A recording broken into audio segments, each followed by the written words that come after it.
నమస్తే రేవంత్. నమస్తే అండి. Revanth, welcome to Vishnu talks. Thank you. Revanth, మొన్న ఈ మధ్య నెల్లూరు వెళ్ళొచ్చాను. ఓకే. సో నెల్లూరు వెళ్ళిన ప్రతిసారి ఫ్రెండ్స్ అందరిని కలుస్తుంటాను. ఫ్రెండ్స్ అందరిని కలిసామంటే సాధక బాధకాలు మాట్లాడుకుంటూ ఉంటాం. అయితే అంటే కొంతమంది ఫ్రెండ్స్ నేను బాగా అబ్జర్వ్ చేశాను. అంటే అందరూ మంచి ఇన్కమ్ లోనే ఉన్నారు, మంచి శాలరీస్ లోనే ఉన్నారు. ఓకే. నా ఫ్రెండ్స్ లో కొంతమంది నెలకు 1,00,000 సంపాదించే వాళ్ళు ఉన్నారు, 2,00,000 సంపాదించే వాళ్ళు ఉన్నారు. అంటే శాలరీ పరంగా అందరూ మంచి పొజిషన్ లోనే ఉన్నారు. ఓకే. బట్ ఎందుకో ఫైనాన్షియల్ ప్లానింగ్ విషయంలో చాలా మంది అసలు ఎక్కడో ఉన్నారు. ఓకే. అంటే నెలకి 1,00,000 సంపాదిస్తున్నా కూడా ఎందుకో చాలా మంది ఏవో రకరకాల ఇష్యూస్ లో చుట్టుకుపోయేసేసి కొంతమంది ఎందుకో ఇంకా వెనక్కి వెళ్ళిపోతున్నారు. ఓకే. అదే 1,00,000 సంపాదించి ఇంకొంతమంది ఎలా ఉన్నారంటే చాలా చక్కగా ఫైనాన్షియల్ ప్లానింగ్ చేసుకొని ఫైనాన్షియల్ గా బాగా సెటిల్ అయినారు చాలా మంది. ఓకే. అంటే ఒక మంచి ఇల్లు కొనుక్కొని, ఇల్లు కట్టుకొని, ఒక మంచి ఫ్యామిలీ, ఇలా కొంతమంది సెటిల్ అయినారు. మంచి జీతం వస్తున్నా కూడా కొంతమంది ఏవో రకరకాల సమస్యల్లో సుడిగుండాల్లో చిక్కుకుపోయి రకరకాల ఇబ్బందులు పడుతున్నారు. ఓకే. సో అందరికీ ఒకే రకమైన జీతం వస్తున్నా కూడా బట్ ఎందుకు కొంతమంది ఏమో కొంత వెనక్కి వెళ్ళిపోతున్నారు ఫైనాన్షియల్ గా, ఇంకొంతమంది ఏమో చాలా చక్కగా ముందుకెళ్తున్నారు. సో ఎక్కడ తేడా కొడుతుందంటారు అసలు? సార్, అందరం అనుకుంటాం మనిషి జీవితం నిర్ణయించేది డబ్బు అని. ఎస్, కొంతవరకు అది నిజమే. కానీ యాక్చువల్గా ఒక మనిషి జీవితం కొట్టుమిట్లాడేది రెండు అంశాల మధ్యలో. ఒకటి భయం, రెండోది అత్యాశ. ఈ రెండింటి మధ్యలోనే మనిషి జీవితం అంతా కూడా గడుస్తూ ఉంటుంది. ఎవరైతే కంప్లీట్గా భయంతో ఉంటారో వాళ్ళు సంపదను సృష్టించలేరు, ఎవరైతే అత్యాశతో ఉంటారో వాళ్ళు సంపదను సృష్టించలేరు. మనిషికి ఆశ అవసరం, మనిషికి భయము అవసరం. ఈ రెండింటిని ప్రాపర్గా బ్యాలెన్స్డ్గా పెట్టుకొని మధ్యలో ఎవరైతే వెళ్తూ ఉంటారో యాక్చువల్గా వెల్త్ని వాళ్ళు మాత్రమే క్రియేట్ చేస్తూ ఉంటారు, కేవలం వాళ్ళు మాత్రమే. సో బేసిక్గా ఈ రెండింటిని ఏం ట్రిగ్గర్ చేస్తాయి అని అంటే మనిషికి ఉండేటువంటి ఒక ఎమోషన్ ట్రిగ్గర్ చేసి ఈ రెండింటి వైపుగా ఐదర్ ఎక్స్ట్రీమ్ కార్నర్స్లోకి ఒక మనిషిని పుష్ చేసేస్తూ ఉంటాయి. సో బేసిక్గా ఎవరైతే బాగున్నారు అని మీరు చెప్పారో వాళ్ళు ఈ రెండింటికి ఎమోషన్స్కి స్కోప్ ఇవ్వకుండా బ్యాలెన్స్డ్గా ఇన్ బిట్వీన్ లాజిక్ని అప్లై చేస్తూ వాళ్ళు ఇన్వెస్ట్మెంట్స్ చేసుకుంటూ వెళ్ళారు కాబట్టి వాళ్ళకి మంచి రిటర్న్స్ వచ్చి ఉంటాయి. Money always works with logic, not with emotions. మనం అంటాం పొలం ఉంది, మనం అద్భుతంగా ఇదిగా ఉన్నాము అని చెప్పేసి అనుకుంటూ ఉంటాం. ఇంకొక చిన్న మాట కూడా చెప్తాను సార్. చాలా మంది సమస్యతో మాట్లాడుకుంటున్నప్పుడు ఏదో అప్పుల ఊబిలో కూరిపోయి ఉంటారు, వాళ్ళ జీతంతో దాన్ని తీర్చలేరు, విపరీతంగా ఇబ్బంది పడుతూ ఉంటారు. జీతం బాగానే ఉంటది బట్ అనుకోని ఒక మిస్టేక్ చేసుకుంటూ ఉంటారు. ఊర్లో కూడా ఒక పొలం ఉంటుంది. సో బేసిక్గా విపరీతంగా ఇబ్బందులు పడ్డ తర్వాత ఊర్లో పొలాన్ని కనుక వాళ్ళు క్లియర్ చేయగలిగితే వాళ్ళు అప్పును తీర్చుకుంటే మళ్ళీ లైఫ్ స్టేబుల్ లెవెల్కి వస్తుంది. అక్కడి నుంచి ప్రయాణం మళ్ళీ మొదలుపెట్టే అవకాశం ఉంటుంది. కానీ చాలా కామన్గా నేను వినేటువంటి మాట ఏంటంటే ఊర్లలో, సార్ మనం సిటీలో ఉండే ల్యాండ్ అమ్మి అప్పు తీర్చగలుగుతామేమో కానీ ఊర్లో ఉండే పొలాన్ని మాత్రం అమ్మి అప్పు తీర్చలేము సార్. సార్ ఒక్కసారి ఊర్లో పొలం అమ్మామంటే జీవితం అయిపోయినట్టుగానే ఊర్లో వాళ్ళందరూ ప్రచారం చేసేస్తారు సార్ అని చెప్పేసి మాట్లాడుతూ ఉంటారు. నేను దానికి ఆపోజిట్గా ఇంకో మాట కూడా చెప్పుకుంటాను. మీ ఊరు నుంచి ఒకడు ఎదుగున్నాడు అని అంటే ఖచ్చితంగా వాడు మీ ఊర్లో పొలాన్ని అమ్మి వెళ్ళిపోయి ఎక్కడ పెట్టి ఎదుగునోడు అయి ఉంటాడు. అది కూడా గుర్తుపెట్టుకుని ఉండండి. కావాలంటే వెరిఫై చేసి చూడండి. చాలా మంది చెప్తారు ఊరు దాటిపోయినాడు ఎప్పటికైనా లైఫ్ లో ఎదుగుతాడు, ఊరు దాటిపోవాలి ఫస్ట్. ఎగ్జాక్ట్లీ. సో బేసిక్ గా అక్కడ మీరు ఎమోషనల్ గా ఏదో ఒకటి ఉంది. So this is called extreme emotion condition. Emotions లో ఉన్నవాడు ఎప్పుడు ఎదగడానికి అవకాశం లేదు. ఇక్కడ ఇంకో పనులు కూడా చేస్తూ ఉంటాడు. ఎక్స్ట్రీమ్ గ్రీడ్ గా ఉండాలి, అంటే డబ్బులు బాగా సంపాదించాలి, నేను సంపాదించే డబ్బుల్ని ఫాస్ట్ గా డబుల్ చేయాలి. So extreme greed character.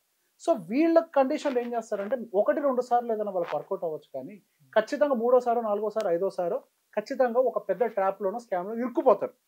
అంటే ఫర్ ఎగ్జాంపుల్ మీరు ఒక 10 లక్షల రూపాయలు మా భూమిలో ఇన్వెస్ట్ చేస్తే ఉన్నాయిగా, ఎందుకు పేరు వద్దులేను కానీ కంపెనీ పేరు పెద్ద కంపెనీ ఈ మధ్య ఆ ప్రాబ్లం ఇరుక్కున్న క్లైంట్ దగ్గరకు వచ్చాడు. ఇన్ని డబ్బులు పెడితే 3 సంవత్సరాలు దాన్ని డబల్ చేసి ఇంక్లూడింగ్ ఇంట్రెస్ట్ ప్లస్ ప్రిన్సిపల్ కలిపిస్తాం, డబల్ ది అమౌంట్ ఇస్తామని చెప్పేసి ప్రామిస్ చేసి అట్లాంటి వాటిల్లో పెడతాం. ఈ ప్రీ లాంచింగ్ ఇట్లాంటి వాటిల్లో పెడుతుంది, మేము చూస్తుంటాం కదా. సో బేసిక్ అక్కడ పాయింట్ ఇక్కడ మనం అర్థం చేసుకోవాల్సింది ఏంటి, మిమ్మల్ని ఏది ట్రిగ్గర్ చేసింది? డబల్ ఇస్తాం, 2 ఇస్తాం, 3 ఇస్తాం అనే ఒక పాయింట్ ఏదైతే ఉందో మీ ట్రిగ్గర్ కి గురైపోయి అక్కడికి వెళ్ళి పెట్టారు.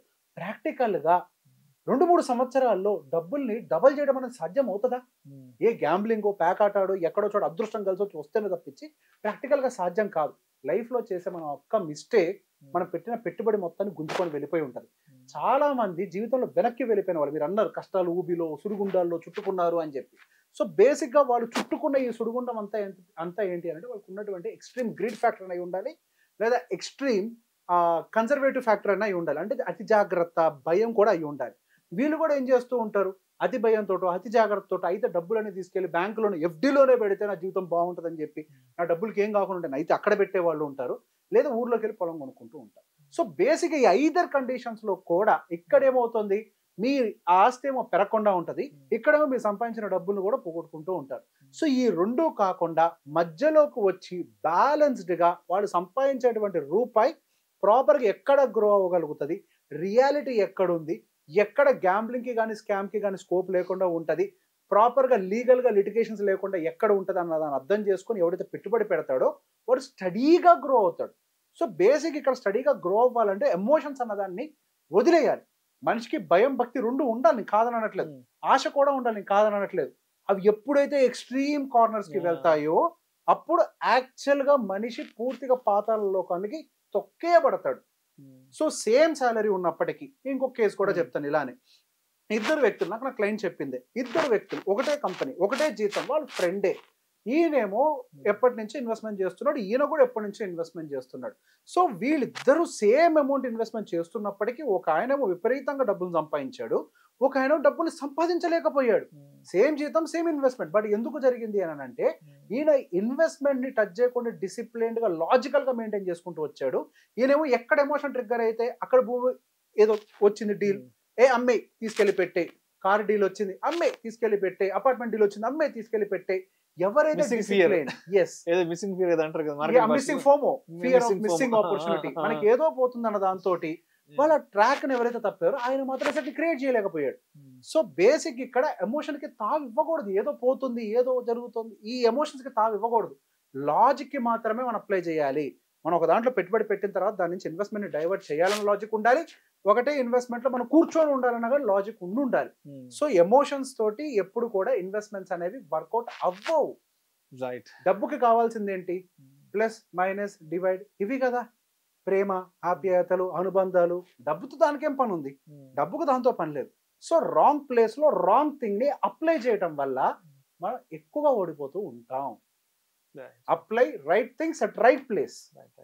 సో కన్క్లూజన్ గా మరి ఒకే జీతం వచ్చే ఫ్రెండ్స్ కొంతమంది చాలా చక్కగా ఫైనాన్షియల్ ప్లానింగ్తో ముందుకు వెళ్తుంటారు, ఇంకొంతమంది రకరకాల ఇబ్బందులతో కూడా వెనక్కి వెళ్తుంటారు. కాబట్టి సో నాకు ఇక్కడ క్లియర్ కట్గా చెప్పు, ఎస్ వీళ్ళు ఏం చేస్తే వీళ్ళు ముందుకు వెళ్తున్నారు, వీళ్ళు ఏం చేస్తున్నారు ఏమి చెయ్యట్లేదు, చెయ్యకపోవడం వాళ్ళు వెనక్కి వెళ్తున్నారు, ఒకసారి క్లియర్గా చెప్పు. డబ్బుకి ఏం కావాలో అది చేయాలి. ఇప్పుడు సింహం దగ్గరికి వెళ్ళి గడ్డేస్తే తింటదా? లేదు కదా. ఆవు దగ్గరకు వచ్చి మాంసం పెడితే తింటదా? తినదు కదా. సో బేసిక్ గా డబ్బుకి ఏం కావాలి, లెక్క కావాలి, లాజిక్ కావాలి, అండర్స్టాండింగ్ కావాలి, దానికి స్టడీ కావాలి. దాని దగ్గర ఇది మాత్రమే అప్లై చేయండి. ఎప్పుడైతే మీరు దీన్ని ప్రాపర్ గా ఇట్లా అప్లై చేస్తారో ఎస్ ఆవు బాగుంటుంది, సింహం బాగుంటుంది. అంతే. Right. Thank you so much Revanth. Thank you అండి.